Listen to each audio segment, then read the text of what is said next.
और उसका पानी गिरता है तो कैसा साउंड क्रिएट होता है। रात के टाइम जब बिल्कुल सन्नाटा हो।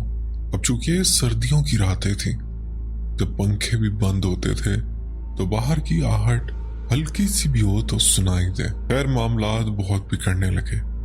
घर में अक्सर हल्दी फैल जाया करती। मैंने वाइफ को कहा कि हल्दी के डब्बे को प्रॉपर लॉक करके सोया करो। फिर भी जैसे कोई कैबिनेट से हल्दी का डब्बा निकाल कर उसे पूरा फैला देता था। एक रात मैं सो रहा था तो मुझे एहसास होता है कि जैसे कोई मेरे बहुत करीब है। वो एहसास गलत नहीं था। मेरा मुंह मेरी वाइफ की तरफ था और मैं करवट के बल सो रहा था। अब बात यहाँ सुनने वाली है। जैसे मेरी आंख खुलती है तो मैं क्या देखता हूँ, मेरी वाइफ का मुंह मेरी तरफ था। न जाने कब से मुझे वो सोते हुए घूर रही थी। मेरी जैसी आंख खुलती है मैं उसे देखता हूँ, उसकी आंखें खुली हुई थी और वो मुझे घूर रही थी। मैं बहुत बुरी तरह डर गया। मैंने उससे कहा कि क्या तुम नींद नहीं आ रही? भाई मेरी आवाज कपाने लगी। मैं उससे पूछने लगा कि तुम्हें मसला क्या है, ऐसे क्यों देख रही हो? लेकिन वो आगे से एक अजीब सी स्माइल देती है और दोबारा करवट बदल कर लेट जाती है। खैर कुछ दिन माहौल ठीक रहा, या शायद मेरी रात में आंख नहीं खुली। फिर एक रात ऐसा होता है कि मैं सो रहा था कि मेरे बेड के नीचे मुझे सिरसिराने की आवाज आती, जैसे कोई रेंग रहा हो। यह एहसास बहुत खौफनाक था। मैंने नीचे की तरफ देखा, कोई नहीं था। लेकिन वाइफ का मुंह इस तरह था, यानी वो इस तरह लेटी हुई थी जैसे अगर कोई बेड पे लेटा है और किनारे से बेड के नीचे देख रहा हो। बिल्कुल इस तरह, यानी वो उल्टा लेटी हुई थी और ऐसे जैसे वो किसी को नीचे देख रही हो। मेरी बिल्कुल भी हिम्मत नहीं हुई कि मैं उस तरफ देखूं कि वो कहाँ देख रही है। दान भाई ये एहसास बहुत डरावना था। मेरे बेड के नीचे हल्की फुल्की हरकत थी, जैसे कोई बेड के नीचे है। जब मैं सुबह जागता हूं तो मैं देखता हूं कि मेरे बेड के नीचे से जैसे कोहनियों की एक लाइन बनी हो, जैसे कोई रेंगता हुआ बाहर निकला हो। ओह मेरे खुदा! और बेड के नीचे हल्दी फैली हुई थी। अब हल्दी के ऊपर जैसे कोई रेंगता हुआ बेड से बाहर निकला हो। मैंने मोहल्ले के एक इमाम साहब से इसका जिक्र किया। उन्होंने मुझे कुछ तावीज दिए कि वाइफ के ऊपर से वार कर इसे जलाना है, और कुछ पानी दिया और एक तावीज दिया जो उसको चमड़े में सिलवा कर वाइफ के गले में डालना था। खैर मैंने ऐसा ही किया और मामलात कुछ थम गए। अब ऐसा होता है कि मैंने एक दिन देखा अपनी वाइफ के गले में तावीज नहीं था। मैंने कहा तुमने तावीज कहाँ किया? तो कहने लगी पता नहीं, मैं नहाने गई थी और उतार कर रखा था। उसके बाद वो तावीज मुझे कहीं नहीं मिला। मैं थोड़ा परेशान हो गया और उससे अगले दिन ही एक ऐसा वाक़या हुआ जिसने मेरे रोंगटे खड़े कर दिए। होता ऐसा है कि मैं रात को सो रहा था।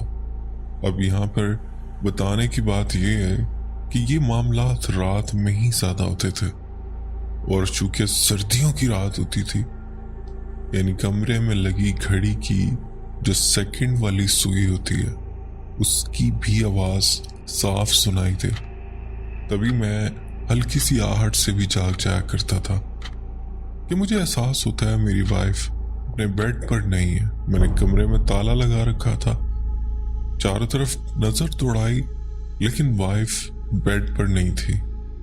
फिर मुझे एहसास हुआ जैसे कोई हल्की सी भिनभिनाहट मुझे सुनाई दी।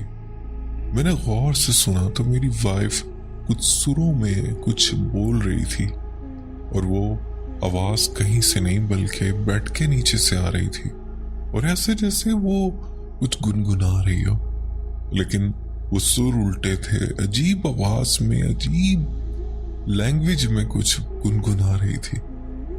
मेरी हिम्मत नहीं पड़ रही थी बेड के नीचे देखने की, और फिर मुझे ऐसा लगता है कोई बेड के नीचे रेंग रहा है। फिर मैंने हिम्मत की, क्योंकि वो मेरी वाइफ है, तो मैंने बेड के नीचे देखा।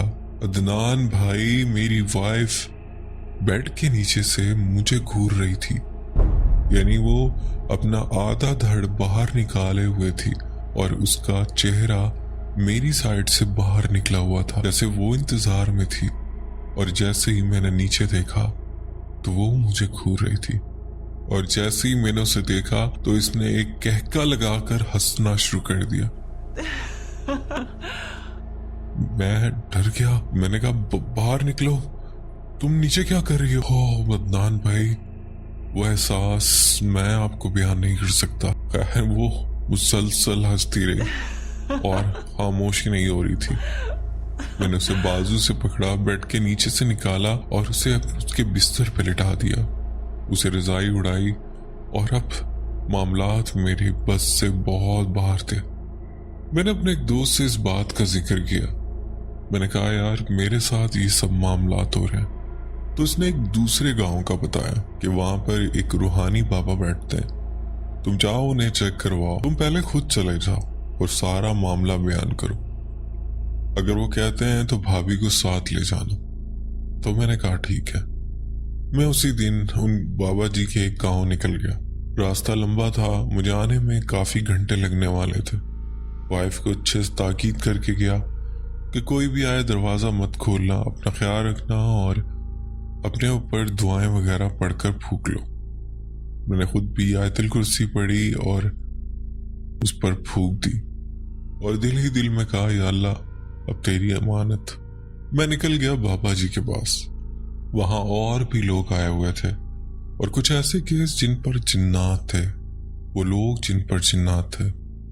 बाबा जी के एक साइड पर पर्दा था और एक साइड पे मर्द हजरात बैठे थे।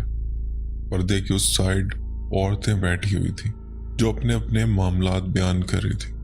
वहां एक और सीन भी देखा जो एक लड़की पर जिन था। ओ मेरे खुदा नान भाई, दुनिया में क्या कुछ होता है उस दिन अंदाजा हुआ।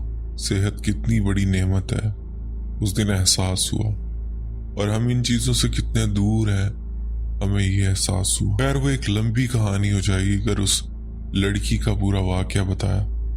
उस जिन से बाबा जी ने बात भी की।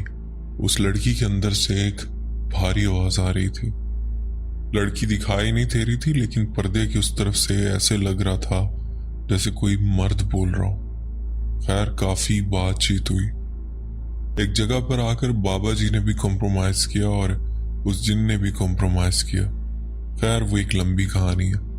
अब आते हैं मेरी वाइफ के लिए, जो मैं बाबा के पास गया था। मैं काफी देर बैठा रहा। उसके बाद जब मेरा नंबर आने वाला था, बाबा जी का ध्यान मेरी तरफ होने लगा। बाबा जी उस बंदे से बात कर रहे थे और नजरें मेरी तरफ थी। फिर वो कहने लगे, इधर आ बेटा, तुम्हारी परेशानी बहुत ज्यादा है। तुम्हारी जो वाइफ पर अमल है वो बहुत ज्यादा खतरनाक है। वो काला जादू है जो वुडू कहलाता है। ये जादू पाकिस्तान में मुमकिन नहीं है, शायद यहाँ कोई करता हो। ये बाहर से किसी फॉरेनर ने जादू किया। नान भाई, मैं हैरान हो गया कि ऐसा किस्सा मैंने कभी नहीं सुना, लेकिन फौरन से मेरे दिमाग में क्लिक हुआ मेरी खाला का, कि मेरी खाला अफ्रीका में, और मैंने सुना था वहां पर वुडू जादू बहुत किया जाता है और इतना आम है कि मैं बता नहीं सकता। शायद आपने भी इस तरह की बातें सुनी। वो सालों से वहां रह रही हैं, उनकी बेटियां बिगड़ चुकी हैं। वो बस ये चाहती थी कि पाकिस्तानी लड़के से और अपने ही खानदानी किसी लड़के से शादी हो जाए ताकि ये लड़कियां काबू में आ सकें। सोशल मीडिया और अदर प्लेटफॉर्म पे भी जब उनके कपड़े, उनके लिबास, उनका रहन सहन देखता था तो मुझे अजीब सा लगता था। शायद लड़के हों कि उन्हें मॉडर्न लड़कियां पसंद हो, पर मेरी नेचर कुछ अजीब थी और यही वजह थी कि मुझे अपनी कजन्स नहीं पसंद थी। तभी मुझे इस लड़की से, जो मेरी वाइफ है, इससे मोहब्बत हो गई और इसी से शादी हुई। खैर, बैक टू द स्टोरी। तो बाबा जी ने कहा कि तुम पर वुडू किया गया और इसका तोड़ बहुत मुश्किल है, तो इसका तोड़ तुम खुद ही कर सकते हो। अल्लाह के कलाम में बहुत बरकत है। अल्लाह के कलाम में हर चीज का इलाज है अगर इसे गौर से पढ़ा जाए तो। मैं तुम्हें कुछ अमल बता रहा हूं, लेकिन तुम्हें एक ऐसी जगह सिलेक्ट करनी होगी जहां दूर तक कोई इंसान ना हो। कोई ऐसी सुनसान जगह। तुम्हें ये अमल बता रहा हूँ, ये तकरीबन